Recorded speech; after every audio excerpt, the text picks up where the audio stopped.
the Lord. Hallelujah. യേശു കർത്താവിന്റെ അത്ഭുതവും അനുഗ്രഹവും ദൈവം സാമർത്ഥ്യമുള്ള നാമത്തിൽ ഇന്നത്തെ യേശുവൽ സമൃദ്ധി എന്നുള്ള ഈ പ്രോഗ്രാമിലേക്ക് നിങ്ങൾക്ക് നിങ്ങളുടെ കുടുംബത്തിന് സുസ്വാഗതം. यीशु मसीह के प्रेम भरे नाम से, दया भरे नाम से और अनुग्रह भरे नाम से आज के यीशु में समृद्धि के एपिसोड में आप सबका स्वागत करना चाहता हूं. എൻ്റെ പേര് ഹരീഷ്, ഇത് രതി. ഞങ്ങൾ രണ്ടുപേരും കൂടെ യേശു കർത്താവിന്റെ സുവിശേഷ വേല ഡൽഹിക്ക് അടുത്തുള്ള ഫരീദാബാദിൽ ചെയ്യുന്നു, ഹരിയാന സ്റ്റേറ്റിൽ. ഞങ്ങൾക്ക് ഞങ്ങളുടെ കുടുംബത്തിനും മിനിസ്ട്രിക്കും ചർച്ചിനും വർക്കിനും ജീസസ് കിച്ചനും കർത്താവിൻ്റെ സുവിശേഷം നോർത്ത് ഇന്ത്യയിൽ വളരാൻ വേണ്ടി എല്ലാവരും പ്രാർത്ഥിക്കണം. നിങ്ങളുടെ കുടുംബ പ്രാർത്ഥനയിൽ ഞങ്ങളുടെ പേര് പറഞ്ഞ് ഞങ്ങളെ ഓർത്ത് നിങ്ങൾ പ്രാർത്ഥിക്കണം. കർത്താവിൻ്റെ അനുഗ്രഹം നിങ്ങളുടെ വീട്ടിൽ നിറഞ്ഞു നിൽക്കട്ടെ.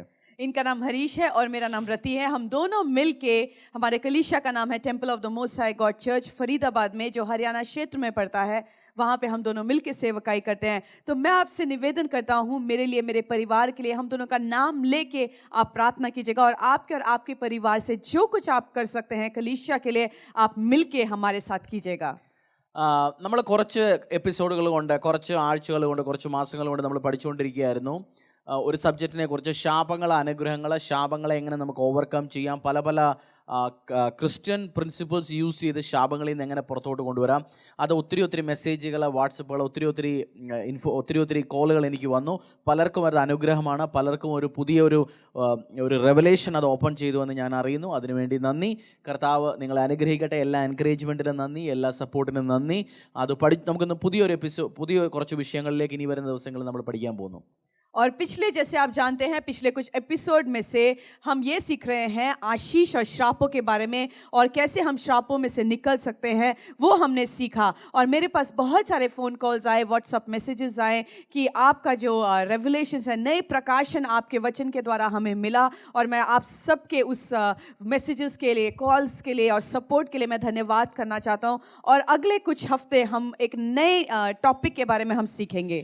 നമ്മൾ പഠിക്കാൻ പോകുന്ന ബൈബിളിനകത്തിലെ ഏറ്റവും വലിയ പാപം, അതായത് നമ്മൾ പലപ്പോഴും പാപം എന്ന് വിചാരിക്കുമ്പോൾ അതിനെക്കുറിച്ചാണ് നമ്മൾ പഠിക്കാൻ പോകുന്നത്. എന്താണെന്ന് നമുക്കിന്നൊന്ന് പഠിക്കാം. और आज हम जो सीखेंगे, बाइबल में, पवित्र शास्त्र में जो सबसे बड़ा पाप जो लिखा गया है, उसके बारे में हम आज सीखेंगे. സദൃശ്യവാക്യങ്ങൾ 13:10, ബുക്ക് ഓഫ് പ്രോവേർബ്സ് ചാപ്റ്റർ 13:10. അഹങ്കാരം കൊണ്ട് വിവാദം മാത്രം ഉണ്ടാകുന്നു, ആലോചന കേൾക്കുന്നവരുടെ പക്കലോ ജ്ഞാനമുണ്ട്. नीति वचन 13:10, झगड़े रगड़े केवल अहंकार ही से होते हैं, परंतु जो लोग सम्मति मानते हैं उनके पास बुद्धि रहती है. പ്രൈഡ്, അഹങ്കാരം എന്ന് പറയുന്നത് നമുക്ക് പ്രൈഡ്, നമ്മൾ മലയാളത്തിൽ, ശുദ്ധ മലയാളത്തിൽ പറയും ഗമ, പ്രൈഡ്, അഹങ്കാരം. ഇതുകൊണ്ട് പലപ്പോഴും പ്രശ്നങ്ങൾ മാത്രമേ ഉണ്ടാകത്തുള്ളൂ. നമ്മൾ ഇന്ന് അതിനെക്കുറിച്ചാണ് പഠിക്കാൻ പോകുന്നത്. പ്രൈഡ്, അത് അടുത്ത കുറേ എപ്പിസോഡുകളിൽ നമ്മൾ അതായിരിക്കും പഠിക്കാൻ പോകുന്നത് ഇനി വരുന്ന ദിവസങ്ങളിൽ. ഒരു വേഴ്സ് കൂടെ വായിച്ചിട്ട് നമുക്ക് കുറച്ച് മുന്നോട്ട് പഠിക്കാം. ബുക്ക് ഓഫ് ജോബ്, ഇയ്യോബിൻ്റെ 41:34. और अगले कुछ एपिसोड में हम घमंड या अहंकार जिसे कहते हैं उसके बारे में हम सीखेंगे. और बाइबल में भी हमने सीखा घमंड और अहंकार के बारे में. तो अगले कुछ एपिसोड में हम उसी के बारे में सीखेंगे. एक और वचन सुन के, पढ़ के हम आगे चलेंगे. അത് ഉന്നതമായതുള്ളതിനൊക്കെയും നോക്കി കാണുന്നു, മതിച്ച ജന്തുക്കൾക്കെല്ലാം അത് രാജാവായിരിക്കുന്നു. മതിച്ച ജന്തുക്കൾ എന്ന് വെച്ചാൽ അഹങ്കാരം കൊണ്ട്, അല്ലെന്നുണ്ടെങ്കിൽ ഗമ കൊണ്ട് മതിച്ച ജന്തുക്കൾക്കെല്ലാം അത് രാജാവായിരിക്കുന്നു. जो कुछ ऊंचा है उसे वह ताकता ही रहता है, वह सब घमंडियों के ऊपर राजा है. ഗമ അല്ലെന്നുണ്ടെങ്കിൽ ഗമണ്ട്, ഹിന്ദിയിൽ പറയുന്ന ഗമണ്ട്, സാത്താന് രാജാവായിട്ടിരിക്കുന്ന എന്ന് വെച്ചാൽ ഒരു പ്രൈഡ് പേഴ്സൻ്റെ, ഒരു അഹങ്കാരം കൊണ്ട് നിറഞ്ഞു നിൽക്കുന്ന ഒരാളുടെ രാജാവായിട്ടിരിക്കുന്നത് യേശു കർത്താവല്ല, സാത്താനാണ്. और जैसे वचन में हमने सीखा, जो एक घमंडी व्यक्ति होता है उसके ऊपर जो हावी होता है वो परमेश्वर नहीं है, परंतु शैतान होता है. നമ്മളെല്ലാം പാപം എന്ന് കേൾക്കുമ്പോൾ ആദ്യം നമ്മുടെ മനസ്സിലോട്ട് ഓടിയെത്തുന്നത് കള്ളത്തരങ്ങൾ, മർഡർ, അല്ലെന്നുണ്ടെങ്കിൽ വ്യഭിചാരം, അങ്ങനെയുള്ള കുശുമ്പ കൊന്നായ്മകൾ, കള്ളത്തരങ്ങൾ, ഇതൊക്കെയാണ് നമ്മുടെ മനസ്സിലോട്ട് എത്തുന്നത്. പക്ഷേ ബൈബിളിനകത്തിലെ ഏറ്റവും വലിയ പാപം ലൂസിഫർ, സാത്താനെ സ്വർഗത്തിൽ നിന്ന് തള്ളി താഴോട്ടിട്ട് അവൻ അവിടെ നിന്നുള്ള പൊസിഷൻസ് അവൻ്റെ കയ്യിൽ നിന്ന് പോയി തന്നെ അവൻ അഹങ്കാരം തലയിൽ കയറി. ആ അഹങ്കാരം കാരണമാണ് അവൻ ആ പൊസിഷൻ അവിടെ നഷ്ടപ്പായത്. സോ ഞാൻ പറയുന്ന ഏറ്റവും വലിയ പാപം എന്ന് പറയുന്നത് ഗമ, പ്രൈഡ് കൊണ്ട് വരുന്ന അഹങ്കാരമാണ് ഏറ്റവും വലിയ പാപം.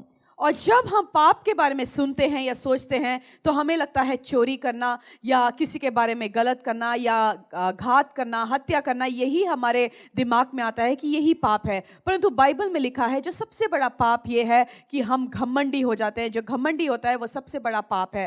जैसे बाइबल में भी हम सीखते हैं जो लूसीफर, जो शैतान था, उसने घमंड के कारण उसको स्वर्ग में से नीचे गिराया गया। परमेश्वर ने उसको नीचे गिराया क्योंकि वो घमंड से भर चुका था। तो घमंड भी एक तरह का सबसे बड़ा पाप है। उसके बारे में आज हम सीखेंगे। നമ്മൾ ഹസ്ബൻഡ് വൈഫ് രണ്ടുപേരും തമ്മിലുള്ള വഴക്കിൻ്റെ റീസൺ നമ്മൾ നോക്കുന്ന സമയത്ത് അതിൻ്റെ ഒരു major റീസണായിട്ട് കാണാവുന്നത് പ്രൈഡാണ്.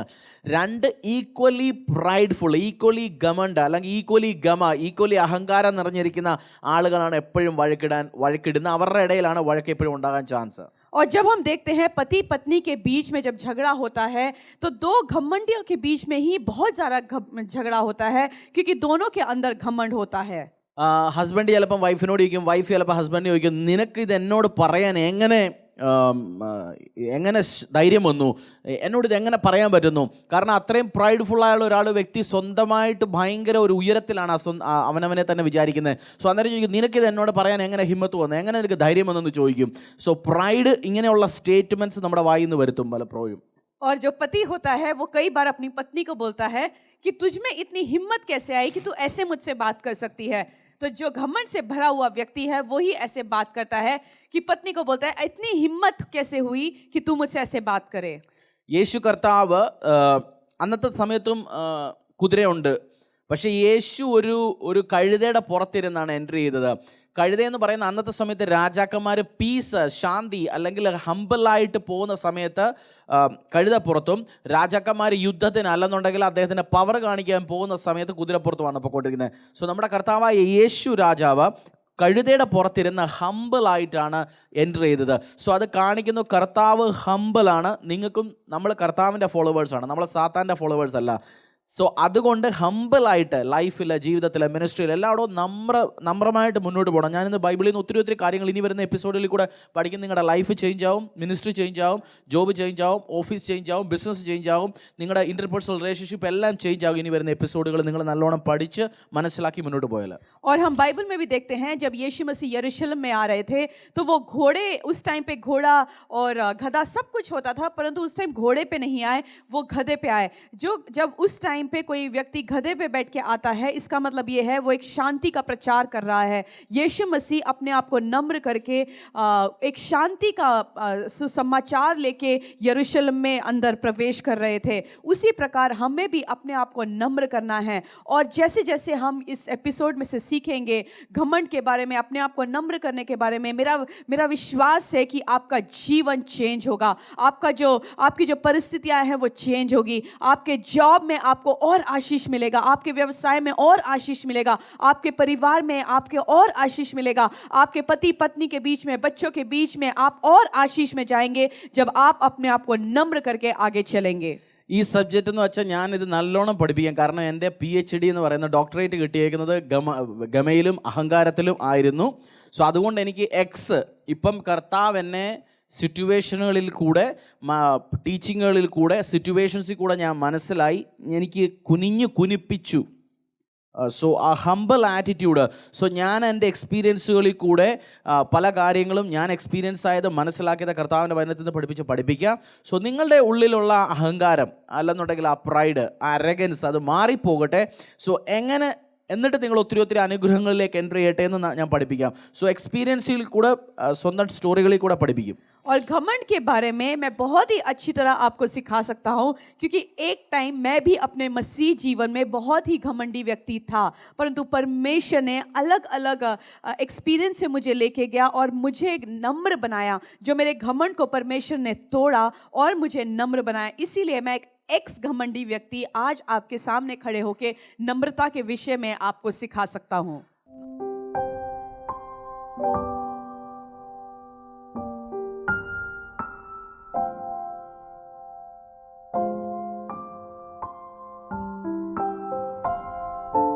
Price the lord, hallelujah, സ്തോത്രം. ഞാനിപ്പോൾ ഇരിക്കുന്നത് കുറച്ച് തുണികളുടെ ഇടയ്ക്കാണ്. ഈ തുണി എന്ന് പറയുന്നത് ജീസസ് കിച്ചൻ്റെ, അതായത് ചർച്ചിൻ്റെ ചാരിറ്റി വിങ്. നിങ്ങൾക്കറിയാം, ആഹാരം നമ്മൾ എല്ലാ ദിവസവും 250-300 രൂപ എടുത്ത് ആഹാരം കൊടുക്കുന്നുണ്ട്. അതിൻ്റെ കൂട്ടത്തിൽ തന്നെ ഞങ്ങൾ വിചാരിച്ച് ഈ തണുപ്പ് മാസങ്ങളും കാര്യങ്ങളൊക്കെ തുടങ്ങുന്ന സമയത്ത് കുറച്ച് തുണി കൂടെ ഡിസ്ട്രിബ്യൂട്ട് ചെയ്യാം. സോ പല പല തുണികൾ ആമസോണ്, ഫ്ലിപ്കാർട്ട് അങ്ങനെയുള്ള ഓൺലൈൻ ഡീൽ ചെയ്യുന്ന ഒരാളുണ്ട്.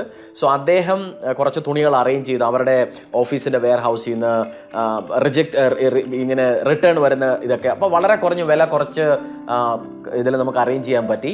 സോ ഈ മാസങ്ങളിൽ വരുന്ന ദിവസങ്ങളിൽ 1-2 ദിവസത്തിനുള്ളിൽ ഇതെല്ലാം കൂടെ ജീസസ് കിച്ചൻ ഞങ്ങൾ ആഹാരത്തിൻ്റെ കൂടെ തന്നെ തുണികളും നോർത്ത് ഇന്ത്യയിലെ ചാരിറ്റി പ്രവർത്തനം കൂടെ ഡിസ്ട്രിബ്യൂട്ട് ചെയ്യാൻ തുടങ്ങുന്നു ഞങ്ങൾ ഈ കുറച്ച് ദിവസത്തിനുള്ളിൽ. നിങ്ങൾക്കും അതിൻ്റെ കൂടെ ഒരു പാർട്ടിസിപ്പൻ്റ് ആകാൻ താല്പര്യമുണ്ടോ? തുണികൾ തണുപ്പ് മാസങ്ങൾ, നവംബർ ഡിസംബർ മാസങ്ങൾ തണുപ്പ് തുടങ്ങുന്ന സമയത്ത് ഇവിടെ വിൻ്റർ ക്ലോത്ത്സിൻ്റെ ആവശ്യമുണ്ട്.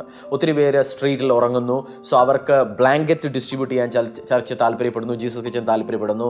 തൊപ്പികൾ, സോക്സ്, കാരണം വൂളൻ സോക്സസിൻ്റെയൊക്കെ ആവശ്യമുണ്ട്. സോ അതിനുവേണ്ടി നിങ്ങൾക്ക് ഞങ്ങളുടെ കൂടെ പാർട്ണർ ചെയ്യാം. ഗൂഗിൾ പേ നമ്പർ ഓൾറെഡി കൊടുത്തിട്ടുണ്ട്. പലരും തുണികൾ അയക്കാമെന്ന് പറയുന്നു. പക്ഷേ നിങ്ങൾ തുണികൾ അവിടുന്ന് നാട്ടിൽ നിന്നോ ലോകത്തിൻ്റെ പല ഭാഗങ്ങളിൽ നിന്നോ തുണി അയച്ച് തുണി ഇവിടെ എത്തി അതിൻ്റെ കൊറിയർ ചാർജസും ട്രാൻസ്പോർട്ടേഷനും എല്ലാം കൂടെ വളരെ കോസ്റ്റ് ആകും. സോ അതിലും കുറഞ്ഞ ആ ട്രാൻസ്പോർട്ടേഷൻ്റെ ചിലവ് കൊണ്ട് നമുക്ക് ചിലപ്പോൾ ഒത്തിരി തുണികൾ മേടിച്ചാൽ പുതിയ തുണികൾ മേടിച്ച് കൊടുക്കാം. സോ അതിനുവേണ്ടി ഞങ്ങൾ നവംബർ ഡിസംബർ മാസങ്ങളിൽ വൂളൻ ക്ലോത്ത്സ്, തണുപ്പ് നേടാൻ പറ്റിയ പല പല ക്ലോത്തുകൾ ഡിസ്ട്രിബ്യൂട്ട് ചെയ്യുന്നു. സോ അതിനുവേണ്ടി നിങ്ങൾക്ക് നിങ്ങളുടെ കുടുംബത്തിനും താല്പര്യമുണ്ട് അതിൻ്റെ കൂടെ പാർട്ടിസിപ്പേറ്റ് ചെയ്യാന്നുണ്ടെങ്കിൽ എത്രയാണെന്ന് വെച്ചാൽ ഫോൺ ചെയ്യുക. താഴെ തന്നിരിക്കുന്ന ഗൂഗിൾ പേ നമ്പറിൽ അതിനുവേണ്ടി നിങ്ങൾക്ക് നിങ്ങളുടെ കുടുംബത്തിനും ഇതിൻ്റെ കൂടെ പാർട്ടിസിപ്പേറ്റ് ചെയ്യാം. സോ ഒത്തിരി ക്ലോത്ത്സ് ഉണ്ട്. ഞങ്ങളിതെല്ലാം ഇന്ന് അറേഞ്ച് ചെയ്തിട്ട് കൊടുക്കാൻ പോകുന്നു. പ്രാർത്ഥിക്കാം. നമുക്കെല്ലാം വേണ്ടി ഇതിനു വേണ്ടി കൂടെ നിൽക്കുന്ന എല്ലാ കുടുംബങ്ങളെയും ഞങ്ങൾ പ്രാർത്ഥിക്കുന്നു. അനുഗ്രഹം കർത്താവിൻ്റെ നിങ്ങളുടെ കുടുംബത്തിനും കൂടെ നിൽക്കട്ടെ. ജീസസ് കിച്ചൻ ഇതുവരെ തന്നിരിക്കുന്ന എല്ലാ സപ്പോർട്ടുകൾക്കും നന്ദി. കർത്താവ് 2 കൈ വെച്ച് നിങ്ങളെ അനുഗ്രഹിക്കട്ടെ. Price the Lord. Thank you.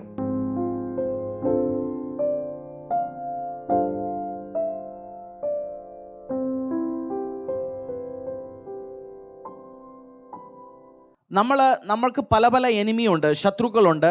പക്ഷെ നമ്മുടെ മുന്നിൽ കാണുന്ന ഒരു ശത്രുവിനെ മാത്രമേ നമുക്ക് പരാജയപ്പെടുത്താൻ പറ്റത്തുള്ളൂ. പലപ്പോഴും ഇൻവിസിബിൾ ആയിട്ടുള്ള, കാണാൻ പറ്റാത്ത, ഒളിച്ചിരിക്കുന്ന എനിമികളെ, ശത്രുവിനെ നമുക്ക് ഒരിക്കലും പരാജയപ്പെടുത്താൻ പറ്റത്തില്ല.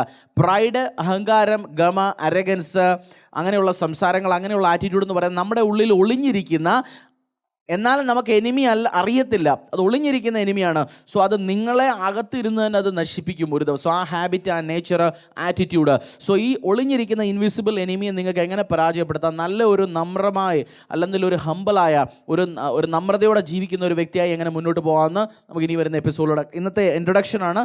സോ നമുക്കൊന്ന് ബേസിക് കാര്യങ്ങൾ കുറച്ച് പഠിച്ചിട്ട് ഡീറ്റെയിൽ ആയിട്ട് മുന്നോട്ട് പോകാം.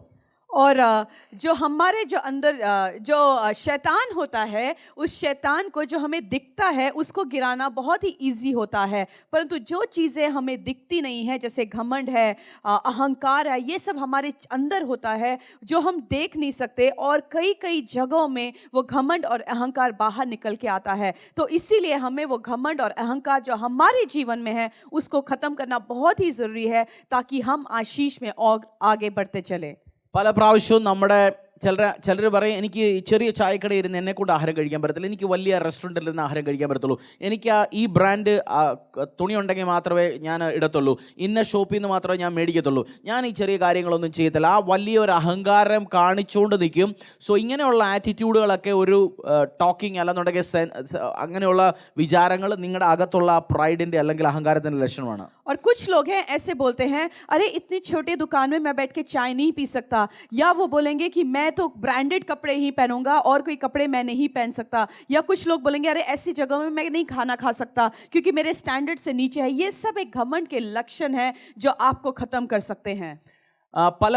പലപ്പോഴും നമ്മുടെ ലൈഫിലുണ്ടാകുന്ന ലോസ്, ആളുകളുടെ ജോലി പോകുന്നതിൻ്റെ മേജർ റീസണ് ബോസിനോട്, അധികാരിയോട് ഗമ കാരണം തിരിച്ച് സംസാരിക്കുന്നതും അങ്ങനെയുള്ള ആറ്റിറ്റ്യൂഡ് കാണിക്കുന്നതും. കസ്റ്റമർ പലപ്പോഴും കടയിൽ നിന്ന് ഇറങ്ങിപ്പോകുന്നതിൻ്റെ അല്ലെങ്കിൽ ഷോപ്പിൽ നിന്ന് ഇറങ്ങിപ്പോകുന്നതിൻ്റെ കാര്യം പ്രൈഡ്ഫുൾ ടോക്കാണ്. മുഖത്തെ ടോണിലുള്ള നമ്മുടെ സംസാരത്തിൽ ഇതെല്ലാം നമ്മുടെ ലൈഫിൽ ലോസസ് കൊണ്ടുവരും. സോ നേരെ ചൊവ്വെ സംസാരിച്ച് നേരെ ചൊവ്വെ ഡീൽ ചെയ്ത് ജോലി പ്രൊട്ടക്റ്റ് ചെയ്ത് വെക്കാം, ബിസിനസ് പ്രൊട്ടക്റ്റ് ചെയ്ത് വെക്കാം. और कई बार हमारे जीवन में जो परेशानियां आती हैं या जो लॉस आता है वो इसीलिए होता है क्योंकि हम घमंड से भरे होते हैं और घमंड की बातें हम करते हैं। हम उल्टे सीधे चीज़ें बोलते हैं। जो हमारा जो कस्टमर है या क्लाइंट है या जो हमारे बॉस है, हम उनसे उल्टा सीधा बोलते हैं। इसीलिए बहुत सारे लोगों के जॉब बार बार चेंज करते रहते हैं क्योंकि उनको पता नहीं है उनको बॉस से या अपने अधिकारियों से कैसे बात करना है, अपने क्लाइंट से कैसे बात करना है, अपने अगुओं से कैसे बात करना है। उनको नहीं पता क्योंकि वो घमंड से भरे होते हैं और वो अपने जीवन में परेशानियों को लेके आते हैं। ഈയിടെ എനിക്ക് ഒരാൾ ഒരു ലെറ്റർ അയച്ചു പറഞ്ഞു, നിങ്ങൾ പേഴ്സണൽ സ്റ്റോറീസ് പറഞ്ഞാൽ അത് ബൈബിളിനകത്തുനിന്ന് ബൈബിളിലെ ഡോക്ട്രിൻസ് പറയാൻ പറ്റുമെന്ന്. കർത്താവ് വർക്ക് ചെയ്യുന്ന പേഴ്സണൽ എക്സാമ്പിൾ ടെസ്റ്റ് മണികളിൽ കൂടാണ്. സോ മറ്റൊരാളെ നമുക്കത് എൻകറേജ് ചെയ്യാൻ പറ്റും. കർത്താവിനെ അടുത്തറിയുന്ന ആൾക്ക് ഒത്തിരി പേഴ്സണൽ സ്റ്റോറീസ് ഉണ്ടാകും. കർത്താവിനെ അടുത്തറിയാത്ത ബുക്ക് വായിച്ച് ചുമ്മാതിരുന്നത് പഠിക്കുന്ന ലെക്ചർ അടിച്ച് മാത്രം നടക്കുന്ന ആളുകൾക്ക് പേഴ്സണൽ സ്റ്റോറി ഒന്നും ഉണ്ടാകത്തില്ല. സോ എനിക്ക് ഒത്തിരി പേഴ്സണൽ ടെസ്റ്റ് മണീസ് എല്ലാ ദിവസവും ഉണ്ടാകുന്നുണ്ട് കർത്താവിൻ്റെ പല കാര്യങ്ങളിൽ കൂടെ. സോ അതുകൊണ്ട് ഞാൻ പേഴ്സണൽ ടെസ്റ്റ് മണീസ് ഷെയർ ചെയ്തുകൊണ്ടേയിരിക്കും. अभी बीच में एक व्यक्ति ने मुझे लेटर खत लिख के भेजा और बोला आप बार बार अपने पर्सनल टेस्टिमनीज, पर्सनल गवाहियों को क्यों देते हो और ये देखिए आप बाइबल में से क्या बताना चाहते हो. मैं आपको ये कहना चाहता हूँ कि जो परमेश्वर है उसने भी अपने गवाहियों को दिया, इसीलिए मैं भी अपने गवाहियों को देखे. जो मेरा एक्सपीरियंस परमेश्वर के साथ हुआ उन गवाहियों को मैं आपके बीच में देता हूँ ताकि वो गवाहियों को सुन के आप भी मोटिवेट हो जाए और परमेश्वर के राज्य के लिए कार्य करें. ഈ അടുത്തിടയ്ക്ക് എൻ്റെ സ്പിരിച്വൽ ഫാദർ അപ്പോസ്റ്റൽ അങ്കൂർ എന്നുള്ള ജലന്ധറിലുള്ള വലിയ ഒരു ചർച്ചിൻ്റെ മെയിൻ അപ്പോസ്റ്റൽ, അദ്ദേഹത്തിൻ്റെ ബ്രാഞ്ച് ഡൽഹിയിൽ ഓപ്പൺ ആകുമായിരുന്നു. സോ ഞങ്ങൾ ഡൽഹിയിലുള്ള സ്പിരിച്വൽ സൺ ആയതുകൊണ്ട് ചർച്ച ആയതുകൊണ്ട് നമുക്ക് റെസ്പോൺസിബിലിറ്റി തന്നിരുന്നു അദ്ദേഹത്തിനെ റിസീവ് ചെയ്യുന്നത്, ബൊക്കെ അറേഞ്ച് ചെയ്യുന്നത്, അദ്ദേഹത്തിനെ നിന്ന് റിസീവ് ചെയ്യുന്നത്. സോ ഒത്തിരി റെസ്പോൺസിബിലിറ്റീസ് നമുക്ക് തന്നിരുന്നു. നമുക്ക് അതിനുവേണ്ടി പല കാര്യങ്ങളും ഞങ്ങൾ തയ്യാറാക്കിക്കൊണ്ട് നിന്നിരുന്നു. സോ നമുക്കറിയാം അവിടെ ചെല്ലുന്ന സമയത്ത് ഈ ചില ഫോട്ടോ സെഷൻ എടുക്കാനും അന്നേരം ഇമ്പോർട്ടൻസ് കളിക്കാനും കളിക്കാനും പല ആളുകൾ വരും, പല വേഷവിധാനങ്ങളോടെ പല പവറോടെ അധികാരത്തോടെ വരും. സോ ഞങ്ങളുടെ കൂടെ തന്നെ ഞങ്ങൾക്ക് ആ റെസ്പോൺസിബിലിറ്റി തന്നിട്ടുണ്ട്. അപ്പോൾ അദ്ദേഹത്തിൻ്റെ ടീം, അദ്ദേഹത്തിൻ്റെ വർക്കേഴ്സ്, അദ്ദേഹത്തിൻ്റെ സ്റ്റാഫ് എല്ലാം ഉണ്ടായിരുന്നു. അപ്പോൾ ഞങ്ങൾ അവരോടെല്ലാം വളരെ ഭയഭക്തി സ്നേഹ ബഹുമാനങ്ങളോടാണ് ഞാൻ സംസാരിക്കുന്നത്. നമ്മുടെ മനസ്സിൽ റെസ്പെക്റ്റ് ഉണ്ട്. ഇത് പറയത്തില്ല നീ സ്റ്റാഫ് അല്ലെങ്കിൽ നീ ഇതാ, നമുക്ക് അങ്ങനെയുള്ളതല്ല. നമ്മൾ ആ റെസ്പെക്റ്റ് എല്ലാവർക്കും കൊടുത്തുകൊണ്ടാണ് സംസാരിക്കുന്നത്. സോ ഞാൻ ആ ടീമിനും നമ്മളോട് ആ സ്നേഹമുണ്ട്, അദ്ദേഹത്തിൻ്റെ ടീമിനും എല്ലാം. സോ ഞങ്ങളുടെ കൂടെ വേറെ 1-2 ഫാമിലിയുടെ ആളുകൾ നിൽപ്പുണ്ടായിരുന്നു. സോ അവരും കത്തി കൊണ്ടുവന്നിട്ടുണ്ട്, അവരും അദ്ദേഹത്തിൻ്റെ വായി വെച്ച് കൊടുക്കാനുള്ള ലഡ്ഡു കൊണ്ടുവന്നിട്ടുണ്ട്, അവരും പലതും കൊണ്ടുവന്നിട്ടുണ്ട്. സോ എൻ്റെ കൂടെ അവിടെ ആ മെയിൻ ഡിസൈഡ് ചെയ്തുകൊണ്ടിരുന്ന അദ്ദേഹത്തിനോട് ഞാൻ റിക്വസ്റ്റ് ചെയ്ത്, അദ്ദേഹം പറഞ്ഞു നീ ഇവിടെ തന്നെ നിൽക്കുക. പക്ഷേ അവിടെ നിന്നിരുന്ന ആളുകൾ അഹങ്കാരത്തോടെ ഇദ്ദേഹത്തിനോട് സംസാരിച്ചു. ഇതിൻ്റെ മെയിൻ ആ ഹെഡിനോട് സംസാരിച്ചു. ഞങ്ങൾക്ക് ഇത് ചെയ്യണം, അത് ചെയ്യണം, നീ ഇത് ചെയ്യുന്നത് ശരിയല്ല. അപ്പോൾ ഇദ്ദേഹം ഡിസിഷൻ മേക്കർ. അദ്ദേഹം പറഞ്ഞു ഞാൻ ഇങ്ങനെ തന്നെ ചെയ്യത്തുള്ളൂ, നീ എന്തോ ചെയ്യും. ഒരാൾ വഴക്കിടാൻ വന്നു. സോ അവർ വഴക്ക് കൂടുതൽ ഇട്ടുകൊണ്ടിരുന്നിടത്തോളം ഞങ്ങൾക്ക് കൂടുതൽ ഫേവർ കിട്ടിക്കൊണ്ടിരിക്കുക. ഞങ്ങളവിടെ നമുക്ക് പവറും കാര്യങ്ങളും ഒന്നുമില്ല, നമ്മൾ ആ പറഞ്ഞ ഡ്യൂട്ടി ഒന്നുമില്ലാതെ നിൽക്കുന്നു, പ്രാർത്ഥിച്ചുകൊണ്ട് നിൽക്കുക അന്യഭാഷയിൽ. കർത്താവേ, ഈ വലിയ ദേവദാസനെ റിസീവ് ചെയ്യാനും ഞങ്ങൾക്ക് ഈ ഓപ്പർച്യൂണിറ്റി കിട്ടണമേ, അദ്ദേഹത്തിനോട് നിൽക്കാൻ അവസരം കിട്ടണമേ, പ്രാർത്ഥിച്ചുകൊണ്ട് നിൽക്കുന്നു. സോ നമ്മൾ ട്രസ്റ്റ് ചെയ്ത് എന്തോ കർത്താവിൽ. കാരണം നമുക്ക് ആ ഗമയോ പവറോ അല്ലെങ്കിൽ അങ്ങനെ സംസാരിച്ച് മേടിക്കണമെന്നുള്ള ഒരു ഇച്ഛയില്ല.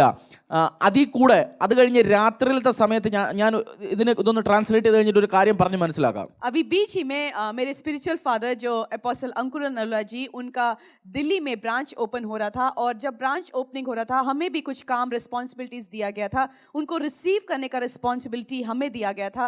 तो हम जब वो आ रहे थे हम उनको रिसीव करने के लिए वहाँ खड़े हुए और बहुत सारे अधिकारी जो पॉलिटिशियंस और नेता लोग सब लोग आए हुए थे उनको रिसीव करने के लिए. और हमारे साथ एक और परिवार खड़ा था जो उनको रिसीव करना चाहता था और उन्होंने बहुत ही घमंड और तू तड़ाके से बात करना शुरू किया और उन्होंने उस अधिकारी या नेता से बोला कि भाई ये नहीं कर सकते, हम ही कर सकते हैं. और उन्होंने ऊंचे आवाज़ में बात करना शुरू किया. परंतु मैं जो है अपने परिवार के साथ मैं वहाँ खड़ा रहा और नम्र होकर मैं खड़ा रहा. मैंने कुछ भी नहीं बोला, मैं अपने मुंह भी नहीं खोला और मैं प्रार्थना करने लगा कि परमेश्वर मुझे तू मौका देना कि मैं अपने स्पिरिचुअल फादर को, मदर को मैं उनको रिसीव कर पाऊँ, मुझे वो मौका देना. और मैं खड़े होकर प्रार्थना कर रहा था और परमेश्वर ने मुझे फेवर दिया और मैंने उनको रिसीव किया.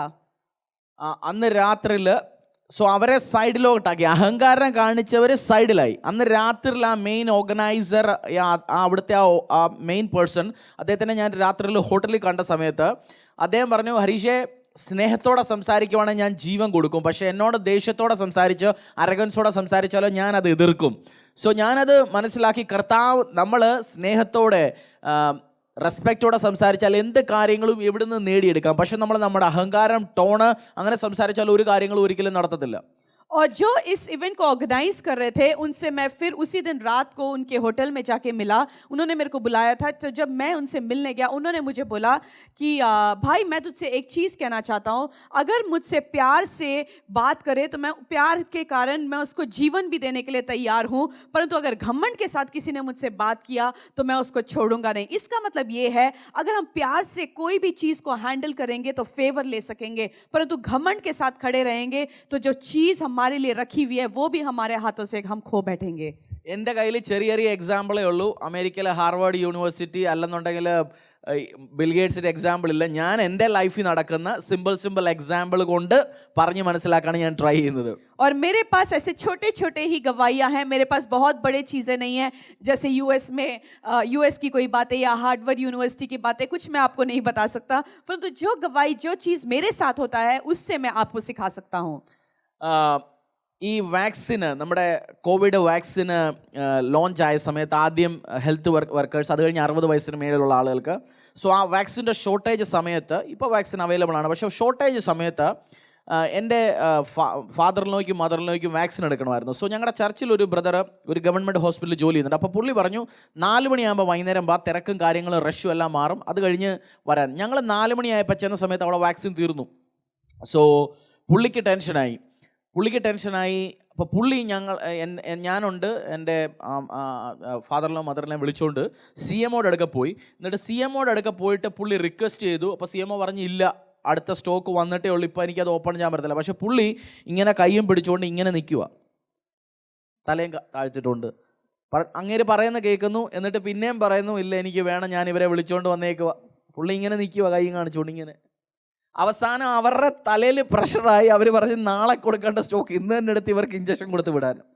അന്നേരം അവിടെ നേതാ കളിക്കാൻ പോയാലോ, അന്നേരം അവിടെ ഞാനതാ, എൻ്റെ ഡിഗ്രി ഇതാ, ഞാനതാ പറഞ്ഞാലോ പണി നടക്കത്തില്ല. പുള്ളി അയാളുടെ നേച്ചർ അങ്ങനെ തന്നെ നിന്നു. അത് കാരണം വാക്സിൻ എടുത്ത് തിരിച്ചുപോയി. और जब कोरोना का जब वैक्सीन निकला था, उस टाइम पे जब पहले हेल्थ वर्कर्स को लगा, उसके बाद 60+ के लोगों को लगना शुरू किया, तो मैं अपने ससुर और सासू माँ को लेके हॉस्पिटल में गया. और हमारे कलीसिया में एक व्यक्ति आता है, वो हॉस्पिटल में काम करता है, और उसने हमें बोला कि आप 4 बजे के बाद आइएगा तो मैं वैक्सीन लगवा दूंगा उनको. तो मैं अपने ससुर और सासू माँ को लेके जब हॉस्पिटल में गया वैक्सीन लगाने के लिए, वो भाई भी हमारे साथ आया. और हम जब वैक्सीन लगाने गए तो लोगों ने बोला कि वैक्सीन तो ख़त्म हो चुका है. तो उनको बहुत ही प्रॉब्लम, वो बहुत ही परेशान हो गए. जो भाई हमें लेके गए थे, उन्होंने सोचा अगर बुला तो लिया, परंतु वैक्सीन ख़त्म हो गया तो कैसे करेंगे. वो हमें पकड़ के CMO के पास लेके गए और उन्होंने जाके बोला, मैम मैं इनको बुला के लेके आया हूँ, मुझे इनको वैक्सीन लगवाना ही पड़ेगा. तो CMO ने बोला, भाई आज का स्टॉक तो ख़त्म हो गया है, तू कल लेके आ जा, कल मैं दोबारा लगवा दूंगी. तो उसने वो अपने हाथों को पकड़ के अपने सिर को झुका के CMO के सामने खड़ा रहा और बहुत देर तक खड़ा रहा और रिक्वेस्ट करता रहा, मैम लगवा दीजिए. बहुत टाइम बाद CMO के सिर पे भी प्रेशर आ गया और उन्होंने बोला, कोई बात नहीं, तू ऐसे खड़ा हुआ है, जा आज ही लगवा ले. तो कल जो वैक्सीन का स्टॉक खुलना था, वो नम्र व्यक्ति ऐसे खड़ा रहा CMO के सामने. उसने रिक्वेस्ट किया, अपने घमंड को नहीं दिखाया. उसने ये नहीं बोला तू नहीं जानती मैं कहाँ से आया हूँ, मेरा डिग्री क्या है, ये सब नहीं बोला, परंतु नम्र होके अपने बॉडी से भी उसने नम्रताई को दिखाया और उसने CMO को बोला और CMO ने वो वैक्सीन खोल के उसको दे दिया और वैक्सीन लगवा दिया. ഡീറ്റെയിൽ ആയിട്ട് കർത്താവിൻ്റെ വചനത്തിൽ നിന്ന് അടുത്ത എപ്പിസോഡുകളിലോ നമ്മൾ പഠിക്കാം. കുറച്ചിത് വരുന്ന എപ്പിസോഡുകളിൽ പ്രൈഡ്, ഹ്യൂമിലിറ്റി, ഹംബിൾനെസ്, എങ്ങനെ ഇനിയും നമ്രമായി കർത്താവിൽ നിന്ന് ഒത്തിരി അനുഗ്രഹങ്ങൾ സ്വീകരിക്കാമെന്നുള്ളതിനെ കുറിച്ച് നമുക്ക് പഠിക്കാം. കർത്താവ് നിങ്ങളെ നിങ്ങളുടെ കുടുംബത്തെ അനുഗ്രഹിക്കട്ടെ. Price the Lord. ബൈ.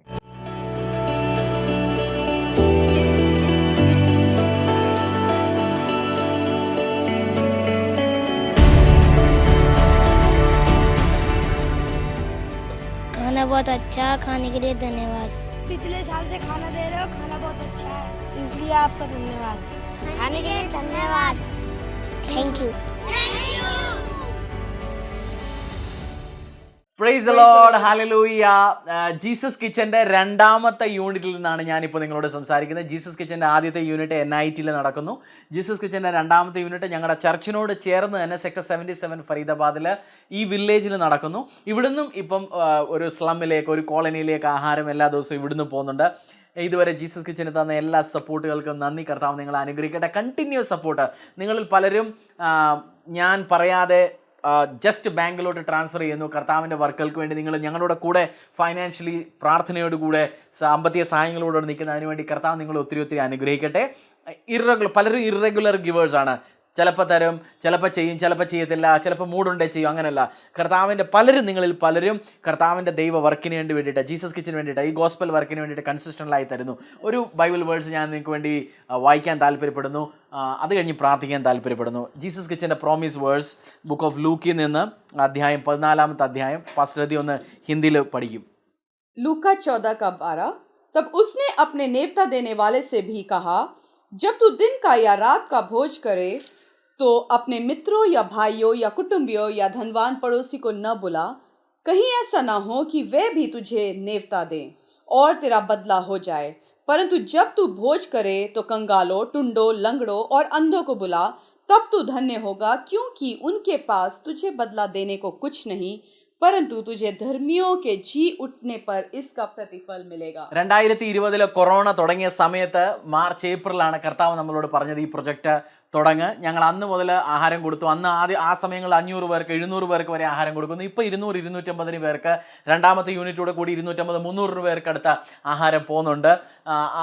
ഈ വർക്കുകൾ തുടങ്ങിയ സമയത്ത് കർത്താവ് എനിക്ക് തന്ന പ്രോമിസ് വേഴ്സാണ്, നിങ്ങളെ അറിയാത്തവരെ, നിങ്ങൾക്ക് ഒരിക്കലും താങ്ക് യു പറയാത്ത അങ്ങനെയുള്ളവർക്ക് പോയി കൊടുക്കണം. ഞാൻ നിങ്ങളെ അനുഗ്രഹിക്കും. ഞാൻ Jesus kitchen temple of the most high God church തുടങ്ങിയതിന് ശേഷം ഈ ചർച്ചിൽ ഞാൻ ഒത്തിരി അനുഗ്രഹങ്ങൾ കണ്ടു. സാമ്പത്തിക അനുഗ്രഹങ്ങൾ കണ്ടു, ഫൈനാൻഷ്യൽ അനുഗ്രഹങ്ങൾ കണ്ടു, ഒത്തിരി എക്യുപ്മെൻറ്റ്സ് വന്നു. കർത്താവ് പല രീതിയിൽ ഞങ്ങളെ അനുഗ്രഹിച്ചു തുടങ്ങി. ഞങ്ങളുടെ പല പ്രാർത്ഥന വിഷയങ്ങളും കർത്താവ് അനുഗ്രഹിക്കുന്നു.